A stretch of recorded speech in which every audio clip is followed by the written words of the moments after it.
Dans cette vidéo-ci, nous allons parler d'état d'esprit.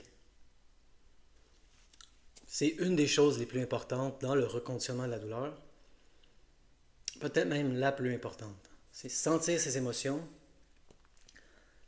changer son état d'esprit. C'est la clé. C'est une des clés. Donc, abordons le sujet.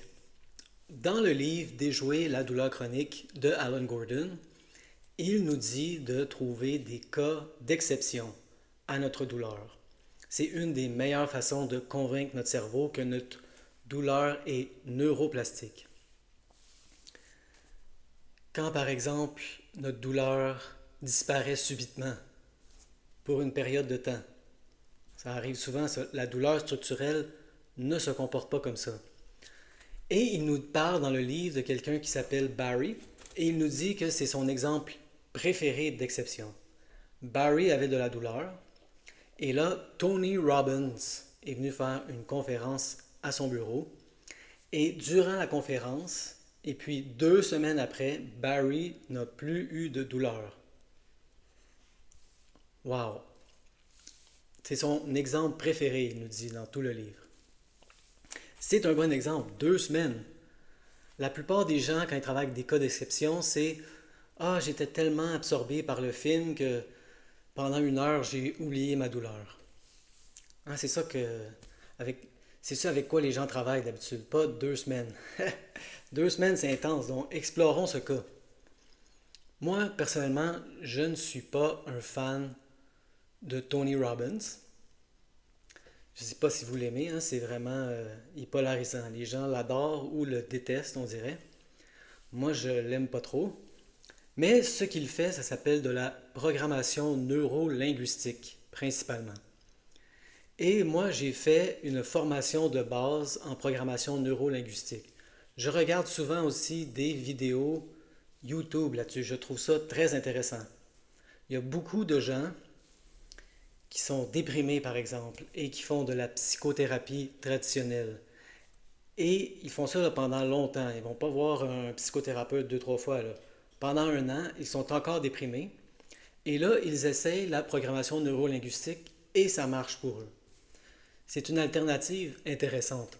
Moi, je ne sais pas tout à fait ce que je pense de la programmation neurolinguistique, mais c'est ça le point de cette vidéo. Ce n'est pas pour vous vendre sur l'idée de la programmation neurolinguistique, mais c'est vous vendre à l'idée qu'il faut employer ce qui s'appelle l'état d'esprit de développement, l'état d'esprit de croissance. Il y a un livre d'ailleurs, je vais l'écrire dans l'écran, qui s'appelle Changer d'état d'esprit. Et dans ce livre, on apprend que selon l'auteur, l'autrice, il y a 2 sortes de personnes. Il y a les gens qui ont un état d'esprit fixe et il y a d'autres sortes de gens qui ont un état d'esprit de développement ou de croissance. Les gens qui ont un état d'esprit fixe, c'est des gens qui pensent qu'on naît avec certaines habiletés, comme un certain niveau d'intelligence, et qu'on peut évidemment jouer avec ça un peu, mais il y a une espèce d'encre, de point fixe autour duquel il faut tourner. Tandis que les gens qui ont un état d'esprit de croissance ne croient pas du tout qu'il y a une espèce de taux d'intelligence fixe pour un individu et qu'on peut développer l'intelligence tout comme la perdre, tout comme ne pas en prendre soin, et c'est ça, perdre l'intelligence. Il y a des gens qui sont capables de garder cet esprit-là constamment durant leur vie, l'état d'esprit de croissance, l'état d'esprit de développement.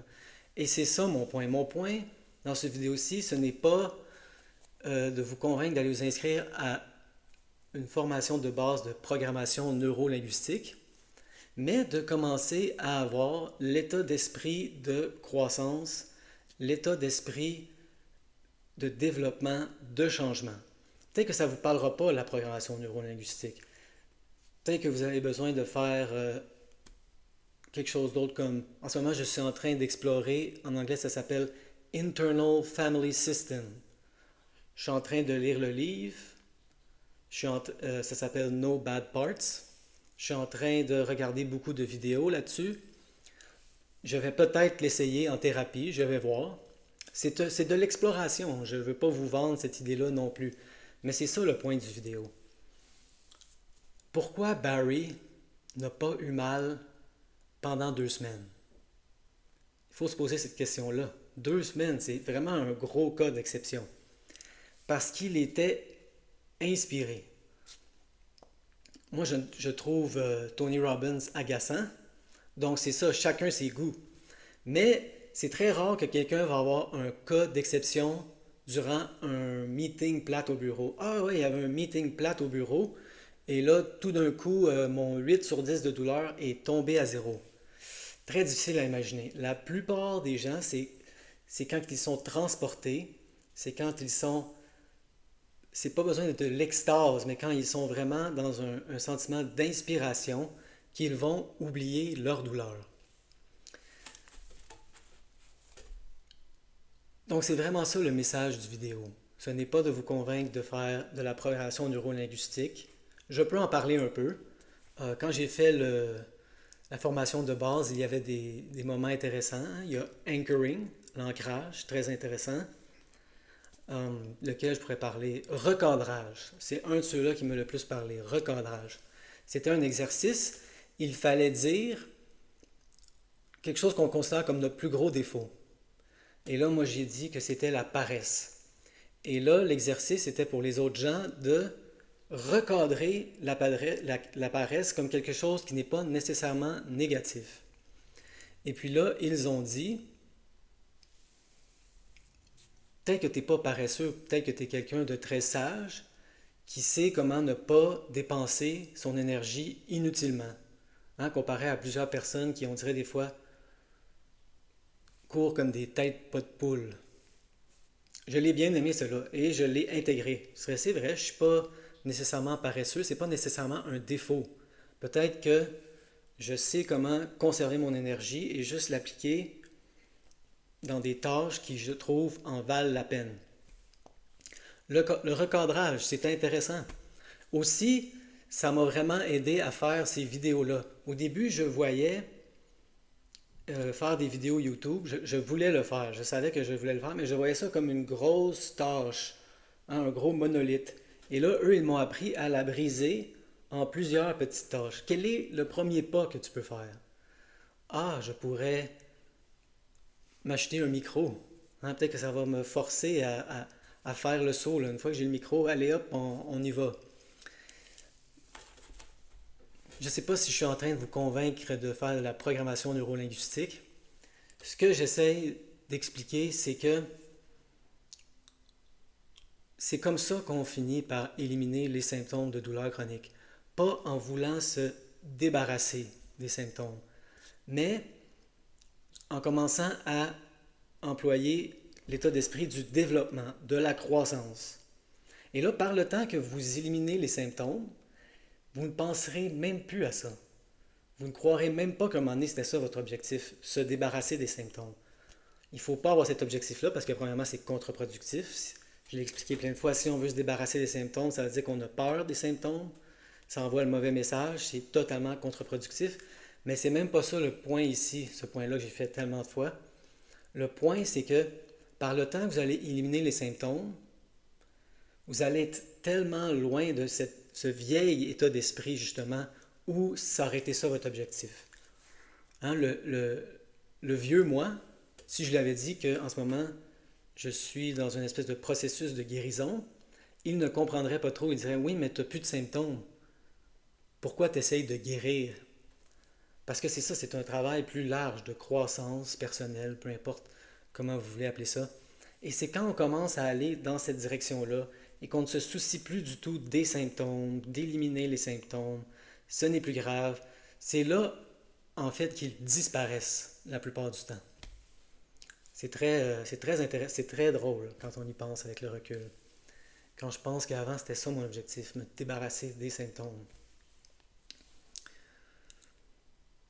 Donc, c'était vraiment ça le message du vidéo. Je voulais pas vous convaincre d'aller vous inscrire à une conférence de Tony Robbins. Il m'énerve un peu.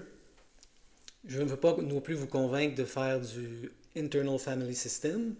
Je ne sais pas encore comment ça s'appelle en français. Peut-être que je vais faire une vidéo là-dessus un jour. J'en connais pas assez pour le moment. Le message du vidéo, c'est vraiment de ne pas se laisser prendre par l'état d'esprit fixe. C'est souvent ça, hein? C'est la douleur chronique. Il n'y a pas un mot plus fixe que chronique, c'est chronique. Mais il n'y a rien de chronique dans la vie.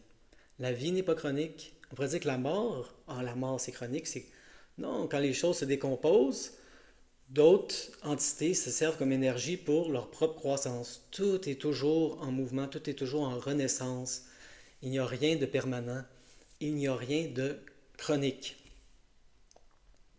Donc c'est vraiment de sentir ses émotions, c'est une des clés, changer d'état d'esprit, adopter l'état d'esprit de développement, l'état d'esprit de croissance. Et les symptômes vont seulement s'évaporer, disparaître. Par le temps qu'ils disparaissent, on n'y pense même plus. Ah, les symptômes, c'est vraiment ça. Et là, remplacer programmation neurolinguistique, Internal Family System par ce qui vous intéresse. Hein? Devenez une espèce d'abeille butineuse. C'est toujours un terme que j'apprécie. À gauche, à droite, hein, il y a tellement de ressources maintenant, il y a tellement de connaissances. Et là, c'est pour ça que je ne veux pas trop en parler. Hein. Si vous voulez vous intéresser à la programmation neurolinguistique, il y a tellement de livres, il y a tellement de vidéos. Le système de famille interne, ça regorge d'informations. Donc, pensez beaucoup à Barry, qui a éliminé sa douleur pendant 2 semaines, sans même connaître le reconditionnement de la douleur. Tony Robbins est venu visiter. Inspiration, excitation. Les symptômes. J'avais des symptômes, moi. J'ai oublié. J'ai oublié les symptômes pendant 2 semaines. Barry. Et si vous regardez, moi je vous conseille de regarder les vidéos en ordre chronologique, mais si vous ne les regardez pas, oui, lisez le livre Déjouer la douleur chronique d'Alan Gordon. C'est de là qu'est tiré l'exemple de Barry.